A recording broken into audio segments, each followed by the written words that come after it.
અને પવિત્ર આત્મા વિશે પ્રભુ કહે છે, વચનો આપે છે, શિક્ષણ આપે છે, એ આવી શક્યું ના હોત. 17મા અધ્યાયની અંદર પ્રભુ ઈસુ ખ્રિસ્ત શિષ્યોને માટે પ્રાર્થના કરે છે, એ પ્રાર્થના ના કરી શક્યો હોત. 18મા અધ્યાયની અંદર પ્રભુ ઈસુ ખ્રિસ્ત ગેત્સેમાની વાડીમાં પ્રાર્થના કરે છે. અને સૌથી અગત્યનું કામ પ્રભુ ઈસુ ખ્રિસ્તનું સૌથી મહત્વનું કામ એ તમારે માટે, મારે માટે, જગતના લોકોને માટે વધસ્તંભ પર મૃત્યુ પામવાનું, એ તે કરી શક્યો ન.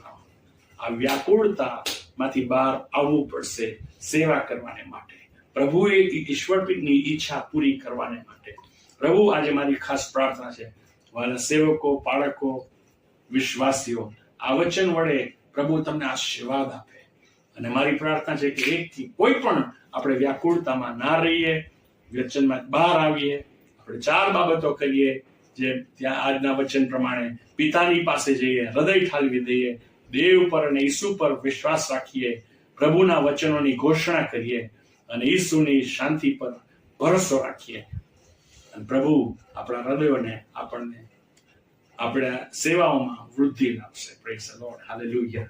Thank you Jesus. પ્રભુ, હું આશા રાખું છું અને પ્રાર્થના કરું છું કે તમને આ વચનથી